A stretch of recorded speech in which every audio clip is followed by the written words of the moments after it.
que Dieu est poète. Ces belles images.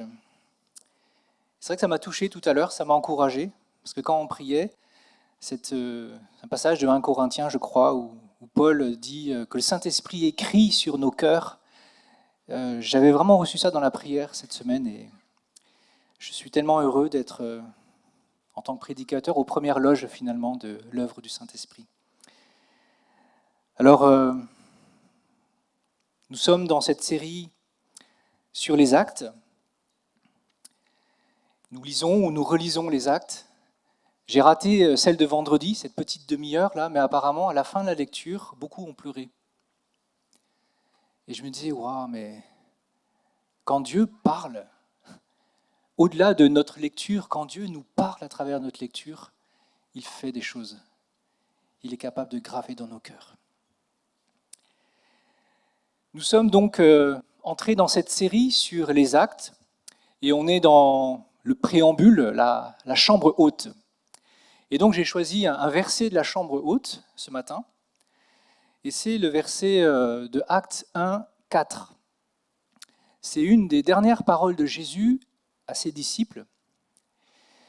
Et il disait, Jésus donc, comme il se trouvait avec eux, Jésus leur recommanda de ne pas s'éloigner de Jérusalem, mais d'attendre la promesse du Père. Alors c'est un peu comme on est surpris quand on lit les actes, on sent que ça va être un livre d'action, hein, comme le film d'action, le truc américain là qui bouge bien. Mais en fait, il y a comme un faux départ, parce que Jésus dit « attendez, ne bougez surtout pas ». Pas d'acte en fait. Ça commence par pas d'acte. Et allez dans cette chambre haute pour attendre. Attendre la promesse du Père. Alors je voulais m'arrêter là-dessus ce matin. Attendre la promesse du Père. En fait, Jésus rappelle une parole qu'il avait donnée à ses disciples, on peut voir ça en Jean 14 et Jean 16, où Jésus avait annoncé à ses disciples finalement la plus grande nouvelle, la plus merveilleuse nouvelle que ses disciples pouvaient entendre, mais qu'ils ne comprenaient pas à l'époque. Quelqu'un d'autre va venir. Moi, je m'en vais, je dois m'en aller, je vais rejoindre le Père, mais quelqu'un d'autre va prendre ma place, un autre moi-même. Et Jésus l'a appelé le paraclète, qui signifie le consolateur, l'avocat, le défenseur. Il va venir vers toi, pour toi. Il va venir en toi. Et donc, le livre des Actes commence par cette injonction de Jésus, par cette demande expresse de Jésus, n'y va pas, ne va pas dans les actes, attends le Saint-Esprit. Et en fait, nous sommes là, dans cette série, nous en sommes vraiment là. Nous attendons, et comme on a vécu ce temps de louange vraiment plein de Dieu, c'est exactement ça. Je crois que le Saint-Esprit est en train de travailler nos cœurs pour que nos cœurs s'ouvrent, s'élargissent, afin de le recevoir avant d'aller. Il y a quelques mois, ce verset-là m'a sauté dessus. Je ne sais pas si ça vous arrive, ça. Vous ouvrez votre Bible et puis il y a un verset qui vous saute, qui vous agresse, là, qui vous saute dessus. Et vraiment, ce verset m'a impacté. J'ai été saisi par ce verset. Je réalisais combien mon cœur n'était pas dans l'attente. J'ai réalisé combien, vous savez, avec les années de vie chrétienne au compteur, et de surcroît, pasteur, on travaille dedans tous les jours, on trace. Oui, on connaît, je connais, c'est dans notre bibliothèque mentale. On a tous les versets, on a toute la bonne doctrine. Et en fait, on oublie de vivre ce qu'on sait. Et j'ai réalisé à quel point je n'attendais finalement plus trop le Saint-Esprit. Et là, Dieu m'a repris. Et en méditant cela, en m'arrêtant, en me repentant, Dieu m'a encore ouvert les yeux et m'a dit, tu vois, tu veux me servir sans moi. Et ça, c'est de l'orgueil. Et là, quand on est serviteur de Dieu, pasteur, tout ça, c'est une claque, ça. Ça, c'est une claque. Ça, c'est quelque chose qui nous arrête. Et Dieu me disait, remets-moi au centre. Attends-moi. Qu'il y ait quelque chose dans ton cœur qui aspire tout le temps, continuellement, à moi. Et c'est si facile de perdre cela, n'est-ce pas ? Attendre. Alors ça, je trouve, c'est un mot difficile. Et puis j'ai l'impression que les générations X, Y, Z, tout ça passant, c'est de plus en plus difficile, parce qu'on est dans un contexte, une société où, voilà, si je ne peux pas avoir la vidéo que je veux, le film que je veux, je change mes codes sur Netflix, tout ça, je fais une manip, mais dans ces 5 minutes, je dois avoir mon film. On est dans une société où attendre, c'est pas commercial, c'est insupportable. Et donc, on est habitué à ne pas attendre. Et du coup, on est habitué à oublier d'attendre.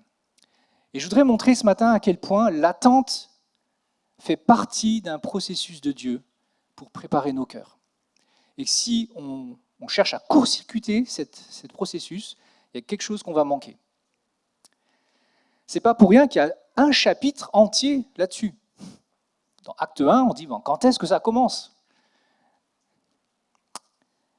Attendre. Comment sont les promesses de Dieu en vous ce matin? Est-ce qu'elles sont vivantes ou est-ce qu'elles sont plutôt éteintes? Alors comment attendre? Je pense que c'est ça la question. Et c'est cette question que je nous pose ce matin. Comment faire de notre attente une attente vivante, une attente active? Et je propose ce matin, dans la suite du message de Anne, prier la promesse. Anne a prêché la dernière fois sur la prière. Prière, alors si j'ai bien retenu, la prière persévérante, la prière qui est puissante, et puis il y a un troisième que j'ai oublié, mais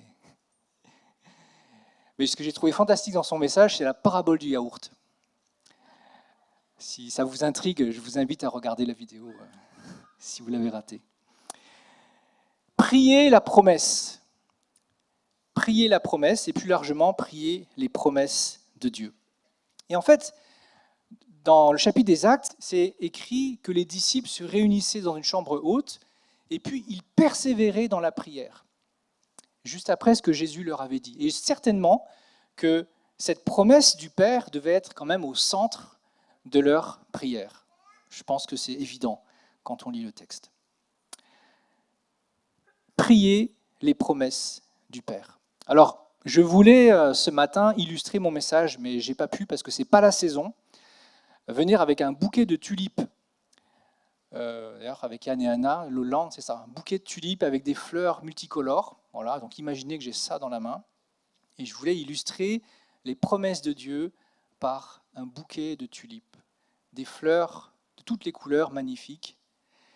Et on pourrait dire que la promesse du Père, celle dont parle Jésus là, en Acte 1, c'est certainement la plus belle fleur du bouquet des promesses du Père. Alors, avant d'aller sur la promesse du Père, je voudrais parler un peu de ces promesses au pluriel du Père. On le sait, tout commence avec Jésus. Tout commence avec Jésus. Et il y a ce verset que Paul a dit en 2 Corinthiens 1,20, slide suivante, voilà. Tout simple, toutes les promesses de Dieu sont devenues oui en lui, en Jésus-Christ. C'est comme si Dieu avait ce bouquet et puis il nous l'offre, il te l'offre. Il nous offrait à chacun dans cette salle, je n'avais pas le budget ce matin, comprenez, mais j'aurais aimé dans l'idéal offrir un bouquet à chacun et vous dire, Dieu te donne en Jésus-Christ un bouquet de promesses immense. Et ça, la Bible dit de manière très claire. Pourquoi il nous donne en lui? Parce qu'à la croix, s'est passé un glorieux échange, disait Luther. Jésus a pris ma place et il m'a donné la sienne. Jésus a pris mes péchés et il m'a donné sa justice.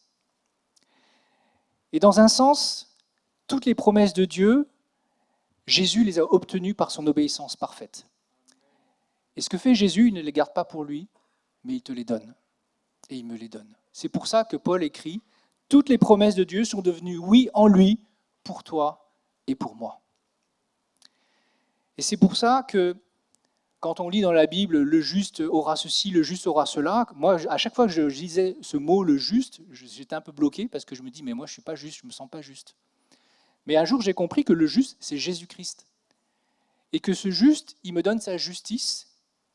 Dieu me voit juste aujourd'hui parce que j'ai mis ma confiance en Jésus-Christ. Et donc, toutes les promesses pour le juste, eh bien, j'en bénéficie pleinement. Et ça, quand on comprend ça, c'est puissant parce que du coup, tout un éventail de promesses dans la Bible, notamment dans les Proverbes, eh bien, viennent sur vous. Et c'est ça qui se passe à la croix. Beaucoup plus encore que le pardon des péchés et le salut, il y a des promesses immenses qui sont faites à la croix. Donc les promesses sont oui en Jésus. Les promesses viennent d'un Père. Jésus n'a pas dit les promesses de Dieu, il a dit les promesses du Père. Parce que Dieu nous donne comme un papa. Il ne nous donne pas comme un maître dur, un marchand qui regarde nos bonnes actions puis on voit si on mérite les fleurs. Moi, j'ai jamais offert un bouquet de fleurs parce que je pensais que la personne méritait les fleurs. Les fleurs, je les donne parce que j'ai envie, ça me fait plaisir que la personne se réjouisse de ce bouquet de fleurs. Il n'est pas un père fouettard qui donne au compte-gouttes. Petit souvenir personnel, quand on est enfant, on a l'excitation à Noël, on déballe ses cadeaux. Mais quand on devient parent, on a l'excitation aussi, une joie de voir nos enfants déballer les cadeaux qu'on leur a faits. Il y a quelque chose en nous qui frétille à ce moment-là parce qu'on se réjouit de voir le sourire et de voir la joie de l'enfant. Et je sais qu'avec Dieu, c'est pareil. Dernier point que je veux dire sur les promesses, peut-être que ce mot, il vous pique un peu, parce que qui dit promesse dit déception, dit mauvaise expérience. Et c'est notre expérience à tous d'avoir été déçus par moments par des promesses. Mais ce que je veux dire ce matin, c'est que Dieu ne déçoit pas. Dieu ne déçoit jamais. Nous sommes parfois déçus, c'est possible d'être déçus par Dieu, mais lui, Dieu ne déçoit pas. Et la nuance, c'est qu'il surprend, il étonne, parce qu'il n'agit pas comme je m'y attendais. Je pensais que j'aurais ça parce que j'ai prié de telle manière, parce que j'ai fait les choses de telle manière, et je comprenais la promesse de Dieu comme je vais avoir ça, et puis finalement, je n'ai pas parce que Dieu fait autrement. Et avec le temps, l'expérience, j'ai vu que Dieu répond toujours, mais d'une manière qui est mieux, en fait. D'une manière qui est différente, mais qui est mieux. Et je voudrais vraiment vous encourager, si vous êtes déçus de Dieu ce matin, c'est de vous le dire, de le dire à Dieu. Et puis de ne pas en rester là, mais de faire le choix de continuer avec Dieu et de lui donner votre confiance, de ne pas rester bloqué là-dessus. Attendez la promesse du Père.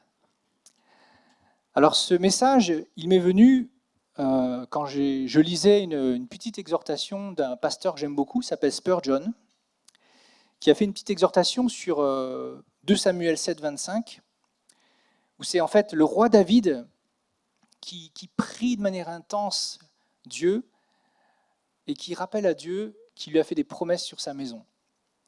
Je rendrai ta maison magnifique et puis éternelle. Tu auras une dynastie éternelle. Et donc, David fait une prière très intense en 2 Samuel 7, 25, et puis à la fin, il clôture sa prière en disant « Fais comme tu l'as dit, agis selon ta parole, fais comme tu me l'as promis. Tu me l'as promis, Seigneur, alors accomplis ta promesse. » Et je voudrais vous lire un exemple, un extrait de ce que Spurgeon a écrit à propos de ce texte. Dieu n'a pas donné ses promesses pour qu'elles soient jetées comme du vulgaire papier. Mais il avait l'intention qu'on les utilise. L'or de Dieu n'est pas une monnaie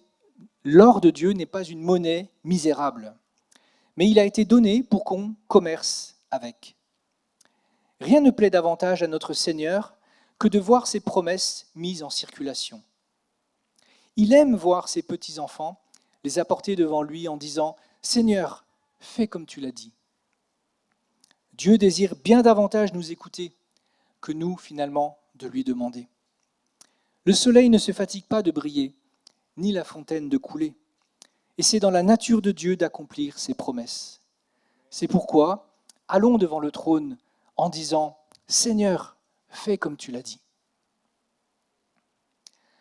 J'aime beaucoup Spurgeon parce qu'il a des images en fait qui sont qui sont très, très captivantes. Et j'aime quand il dit « l'or de Dieu n'est pas une monnaie misérable, n'est pas une monnaie de misère. En fait, les promesses du Père valent de l'or.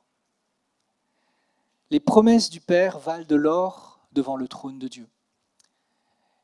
Et c'est certain qu'on ne se rend pas compte de ce que nous avons dans les mains.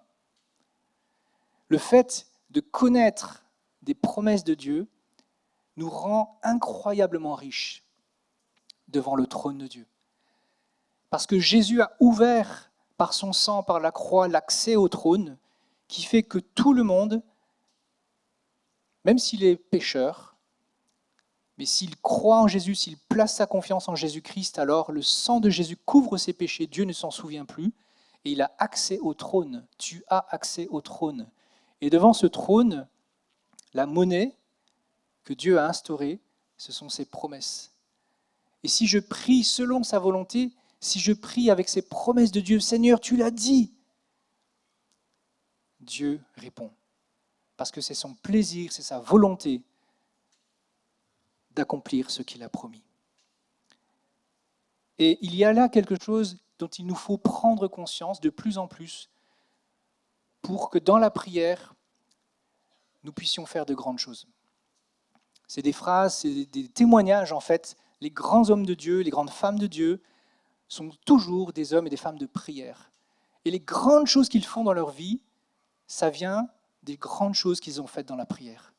Et ces grandes choses, ce sont les promesses de Dieu qu'ils ont apportées devant le Père. Et ça, nous avons tous accès à ça. Ce n'est pas l'élite, il n'y a pas d'élite en fait. L'élite, c'est le Saint-Esprit en nous, c'est Jésus-Christ en nous. Lui, c'est l'élite. Et il fait de nous un corps d'élite. Et c'est pour ça que Ésaïe, vous savez, ces prophètes, ils voient tout à l'avance. Ésaïe 55:1, il s'écrit un truc un peu bizarre. Il dit « Ô vous tous qui avez soif, venez vers les eaux. Même celui qui n'a point d'argent, venez, achetez et mangez. Venez acheter du vin et du lait sans argent, sans rien payer. » C'est assez bizarre ça. On se dit mais c'est quoi l'économie là derrière ça? Et en fait, c'est exactement ce que je viens de vous expliquer. Jésus a tout payé. Du coup, toutes les promesses de Dieu, nous les avons, nous les obtenons sans rien payer. Nous pouvons les amener au trône sans rien payer. Et Dieu nous invite, nous attend à cela. Et peut-être une chose à savoir avec cela, c'est qu'il nous faut être débarrassés d'un esprit de pauvreté. Et je pense qu'on a tous plus ou moins ça. Moi, je suis quelqu'un depuis, je ne sais même pas d'où c'est venu, mais depuis mon enfance, je suis quelqu'un qui pensait, et j'en sors, que je ne mérite pas, que je ne vaux pas, que ce n'est pas pour moi. Esprit de pauvreté s'infiltre dans plein de choses en nous. Et la conséquence de ça, c'est que nous ne demandons pas. C'est que nous ne pensons pas que c'est pour nous, donc on n'imagine même pas. Et ça, c'est une mentalité qui n'est pas celle que Dieu donne à ses enfants. Je suis un enfant de Dieu. Et donc à cause de cette vérité-là, à cause du statut que Dieu nous a donné, Dieu veut nous donner tout en lui, tout en Jésus-Christ. Quand Jésus a dit « Heureux les pauvres en esprit », il ne voulait pas du tout dire « Soyez avec un esprit de pauvreté ». Je vais y venir tout à l'heure. Donc, priez les promesses.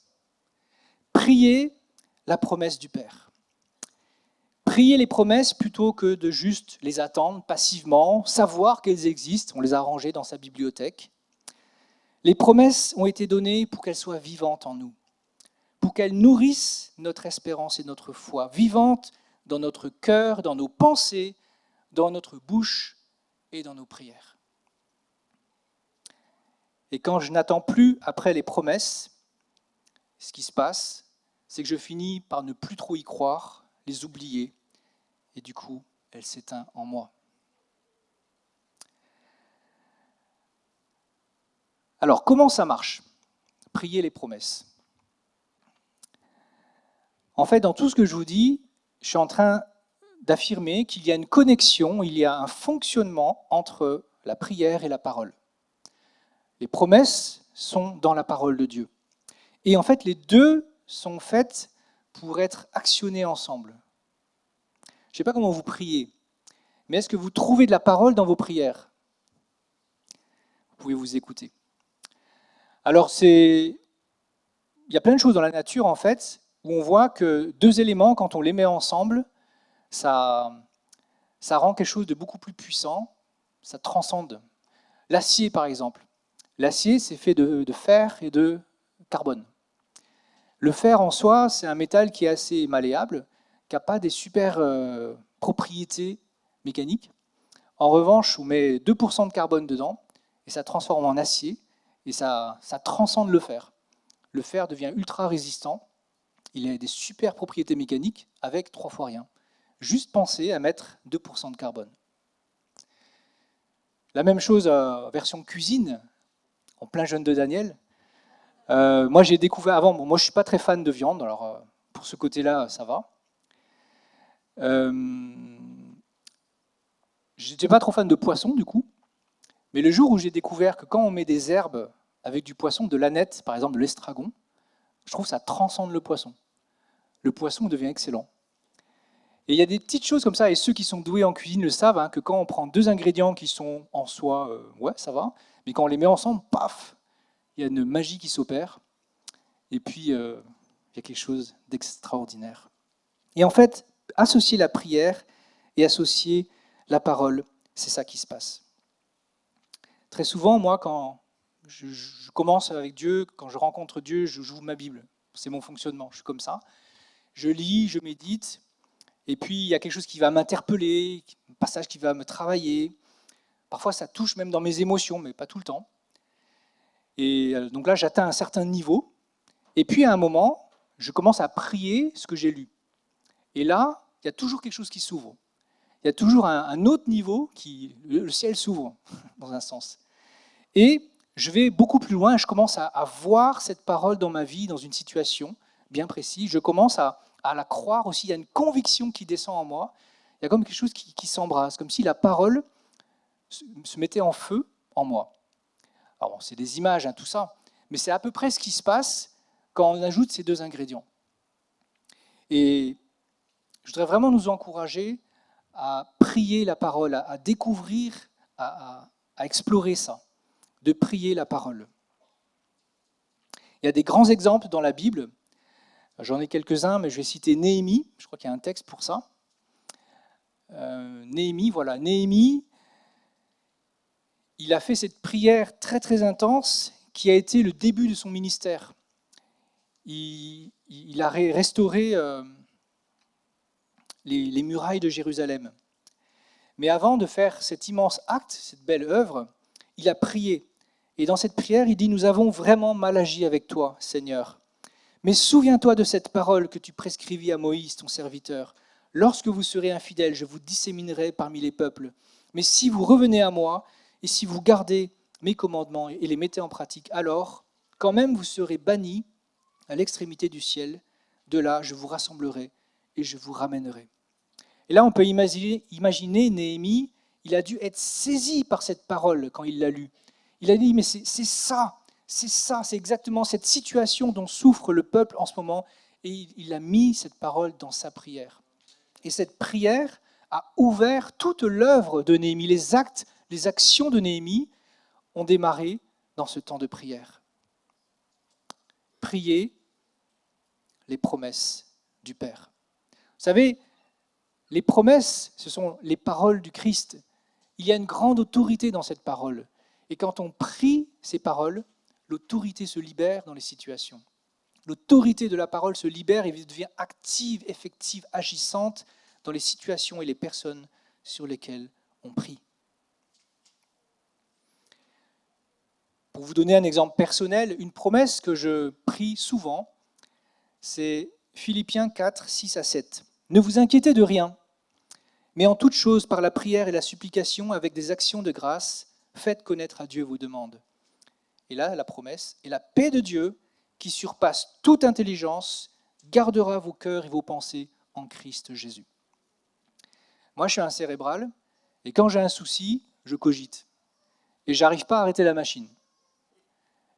Et la paix me quitte parce que la machine ne s'arrête pas. Et j'ai jamais trouvé le bouton où ça s'arrête. Par contre, j'aime ce verset parce qu'il dit la paix de Dieu qui dépasse ton intelligence. Ton intelligence, mon intelligence, elle est en dessous, elle n'est pas capable, mais la paix de Dieu est au-dessus et elle vient et elle garde mon cœur et mes pensées en Christ Jésus. Et j'aime ce verset et souvent je le prie dans ces moments-là et la paix vient. C'est le seul truc que j'ai trouvé.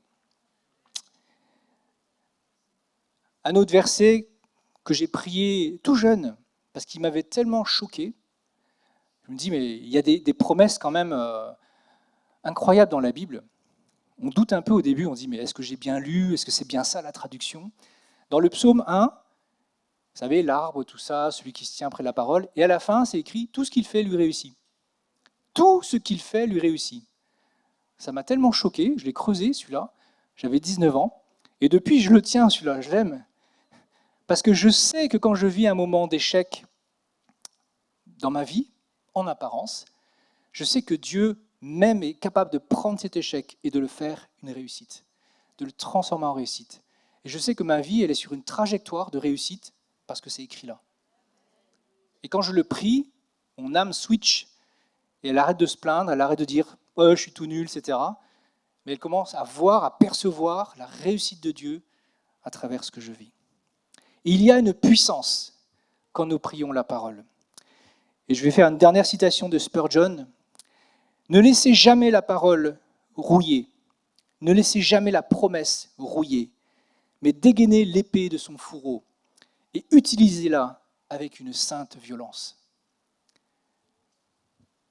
Dieu nous a donné des armes avec ses promesses. Et quand nous venons dans la prière, ce sont des armes que nous avons. C'est de l'or, mais ce sont aussi des armes. Il y a une puissance à prier les promesses du Père. Alors venons-en maintenant à la promesse du Père. Parmi toutes les merveilleuses promesses de Dieu, Jésus en a mis une en évidence. C'est bien qu'elle a quelque chose de spécial. La promesse du Père, c'est Dieu en toi. C'est Dieu en toi, en moi, en nous. Est-ce qu'il peut y avoir plus grand que ça? Dieu n'est pas juste à côté de toi, il n'est pas juste sur toi, mais il est en toi. Le Saint-Esprit. La maison du Saint-Esprit, c'est nous. Dieu veut habiter en nous. Jésus était à côté des disciples. Il mangeait avec eux, il parlait avec eux, on pouvait le toucher. Mais Jésus n'était pas dans les disciples. Le Saint-Esprit est en nous. Et c'est pourquoi il est dit, il sera éternellement avec vous. Et ça, quoi de plus grand que cette promesse-là? Et en préparant cette prédication, j'ai été surpris de découvrir quelque chose. Peut-être vous avez vu, vous. Moi, je ne l'avais pas vu. Je vous le partage. Le livre des Actes commence par « Attendez le Saint-Esprit ». Acte 1. « Attendez le Saint-Esprit, n'y allez pas sans le Saint-Esprit ». Le sermon sur la montagne, qu'on a fait la série juste avant. Comment commence le sermon sur la montagne? Les premiers mots de Jésus. « Heureux les pauvres en esprit ». Heureux les pauvres en esprit. Et ça me dit que si tout commence avec Jésus, à la croix, rien ne se fait dans nos vies sans l'Esprit. Et c'est impossible de vivre ce que Jésus a enseigné dans le sermon sur la montagne, être disciple selon Dieu. C'est impossible de vivre les actes sans le Saint-Esprit. Heureux les pauvres en esprit, attendez le Saint-Esprit. C'est logique en fait. C'est logique. Si je me crois spirituellement riche, comment puis-je recevoir le Saint-Esprit? Si je suis plein de moi-même, je ne peux rien recevoir de Dieu. C'est logique. Heureux le pauvre en esprit. J'ai la conviction ce matin que la vie de disciple commence là. C'est pour ça que le sermon sur la montagne, qui décrit la vie de disciple, commence avec pauvre en esprit. Ça commence là, et c'est vraiment là. Et pour nous, en tant que croyants, c'est un défi de demeurer pauvre en esprit. Ça veut dire être toujours conscient que quoi que nous fassions, que le meilleur de nous-mêmes, ce sera insuffisant pour faire l'œuvre de Dieu. Ce sera peut-être très suffisant pour faire des choses magnifiques du point de vue humain, célébrées par le monde entier, mais pour faire l'œuvre de Dieu, ce sera toujours insuffisant. Il faut nous détourner de nous-mêmes et nous attendre à Dieu. Et cela, c'est que l'attitude, la position de pauvre en esprit qui nous permet de rester dans cette bonne attitude.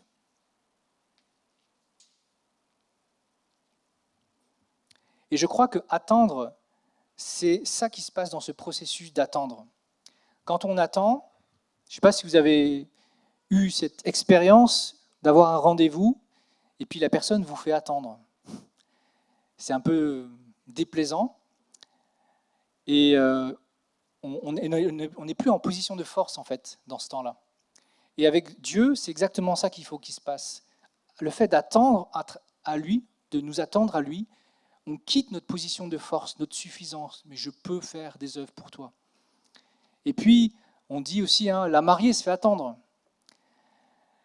Je crois que l'attente réveille le désir et l'amour.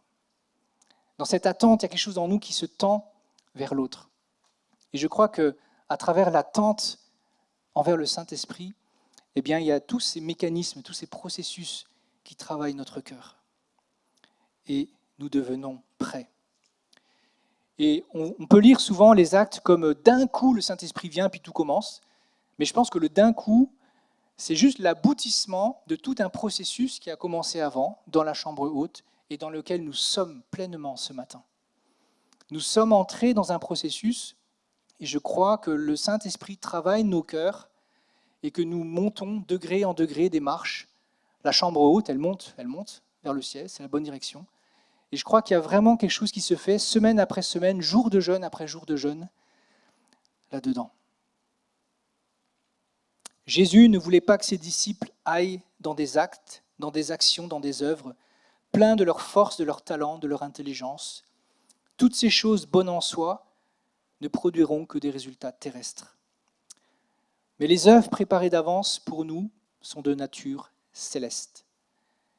Et ce que Dieu veut, c'est que sa volonté soit faite sur la terre comme au ciel, c'est-à-dire que le ciel descende sur la terre et non pas l'inverse.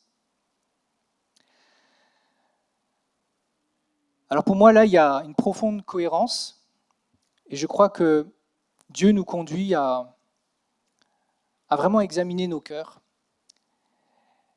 et à chercher cette soif du Saint-Esprit et à demander au Saint-Esprit, montre-moi ma pauvreté, afin que je devienne riche, afin que je m'ouvre à toi et que je puisse recevoir la richesse que tu veux me donner. Et je crois que sans cela, il y a quelque chose qui ne va pas prendre. Il nous faut passer par cette étape. C'est Jésus qui a insisté beaucoup, et c'est le dernier verset, Luc 11. Il disait à ses disciples, « Demandez et l'on vous donnera, cherchez et vous trouverez, frappez et l'on vous ouvrira. Car quiconque demande reçoit, celui qui cherche trouve, et à celui qui frappe, on ouvrira. Quel père parmi vous, si son fils lui demande du pain, lui donnera une pierre? Ou s'il lui demande du poisson, lui donnera-t-il un serpent au lieu d'un poisson? Ou s'il demande un œuf, lui donnera-t-il un scorpion?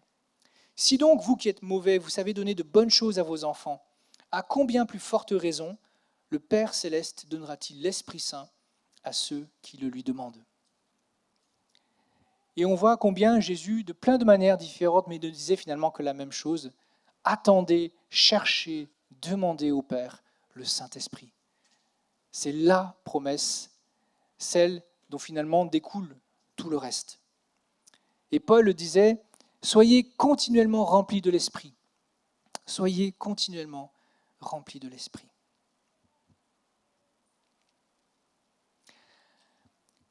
J'avais une image quand je préparais ces messages, c'était un courant d'eau.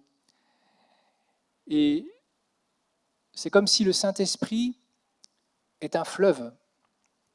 Et il y a une image dans Ézéchiel d'ailleurs, où le Saint-Esprit, c'est un fleuve qui coule du trône de Dieu. Et dans ce fleuve, Dieu me disait, plonge et laisse-toi porter par ce courant. Et je crois que c'est exactement ce qui est en train de se passer pour nous, Église Clé, dans cette période. C'est que Dieu a libéré un fleuve depuis Acte 2, et ce fleuve, il coule continuellement, mais nous, en tant que croyants, nous avons besoin d'être dans ce courant, portés par le courant de l'Esprit. Et quand on est porté par le courant, on n'est pas là à nager avec nos propres forces, c'est le courant qui nous guide et qui nous conduit.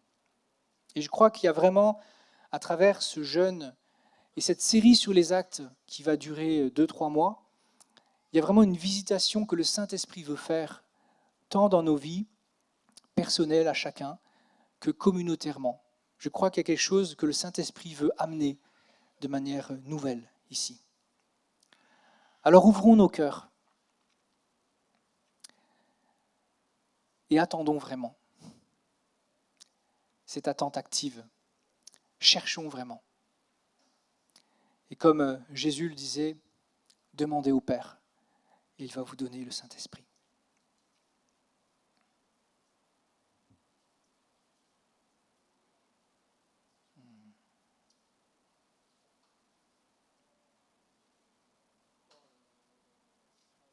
Seigneur, merci pour ta parole qui est la vérité.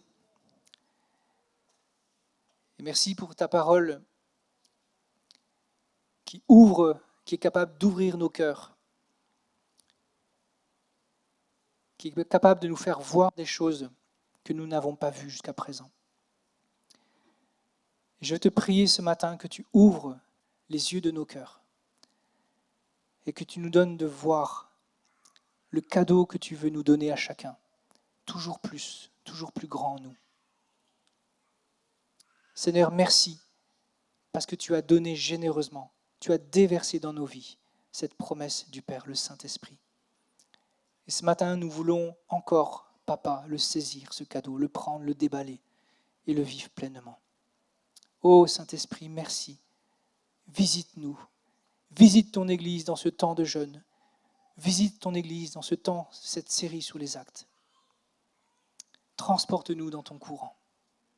Conduis-nous plus loin, Seigneur. Nous voulons aller plus loin avec toi.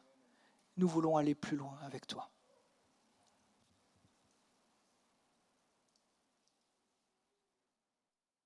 Merci beaucoup d'avoir été avec nous. Merci d'avoir suivi cette vidéo, ce message en ligne.